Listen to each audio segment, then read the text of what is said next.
Bagong lahat, luma muna. Kung si Kyrie may feud sa Celtics or yung Celtics fans may feud dito kay Kyrie, saka ako nalang gagatasan yan. Si Kristaps at si Luka meron ding feud.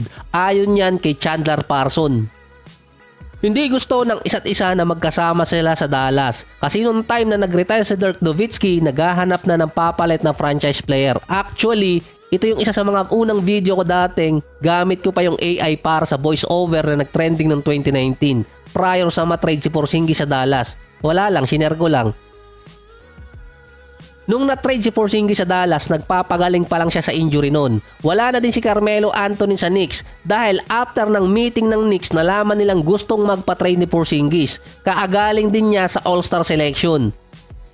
Dito na nag-decide ang Knicks na i-trade si Porzingis kasama si Trey Burke, Courtney Lee at Tim Hardaway Jr. kapalit ni DeAndre Jordan, Wesley Matthews, Dennis Smith Jr., 2021 unprotected first round pick at top 10 unprotected 2023 first round pick. Ito yung naging pick na nagresulta kay Lively. In short, kung ang tatay ni Edwards, Booker at itong si Harden ay si Luka, ang tatay naman ni Lively ay itong si Kristaps Porzingis dahil kasama sa trade niya yung pick na dapat napunta sa Knicks. Pagkapunta ni Porzingis sa Dallas, umabot sila sa playoffs noon. Pumirma din siya ng contract extension. Hindi naging ka-teammate ni Parsons si Luka at si Kristaps Porzingis kasi naglaro siya ng 2015 at 16. Pero ni-report pa noong 2021, hindi na magkasundo si Luka at si Kristaps. Actually, ito rin yung nasa Game of Zone. 2.5 season naglaro si Kristaps sa Dallas na meron siyang average na 20 points, 8 rebounds, 45% sa field at 38% sa 3-point area. Si Luka nag-a-average na noon ng 28 points per game. Sa mga report noon, sinasabing hindi si Kristaps ang number 2 option ng Dallas kahit siya yung second leading scorer behind Luka. Ang isa pang rason doon, injury prone na si Kristaps noong mga time niya sa Dallas. Marami siyang namimintis na game.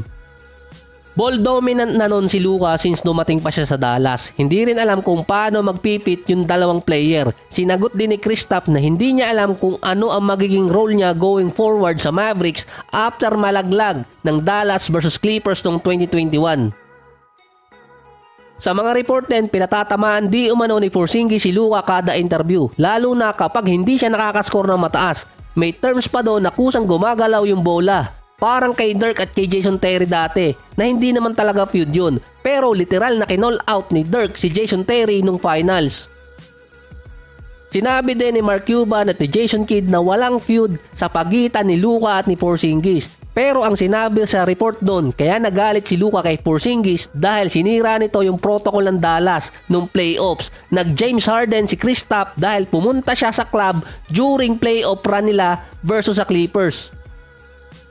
Pinagmulta pa ng NBA ng $50,000 noon si Porzingis dahil na-violate niya ang league policy nang pumunta siya sa club. Bawal pa kasi yun noong mga panahon noong 2021 dahil sa pandemic.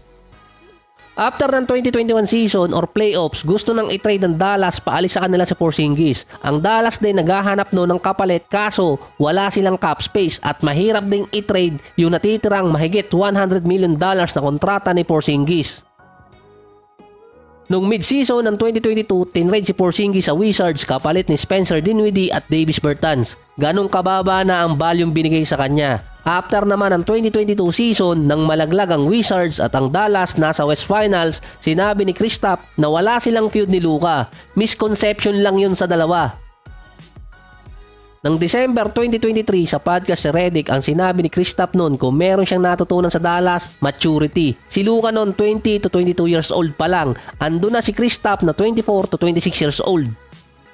Actually, nung tinrade ng Knicks si Kristaps sa Dallas, marami kasing umalma noon sa binigay nilang package kasi damage good na si Porzingis, ACL injury ang nakuha niya, hindi siya nakalaro ng 1 taon. Iba pa kasi ang conception noon sa mga big man.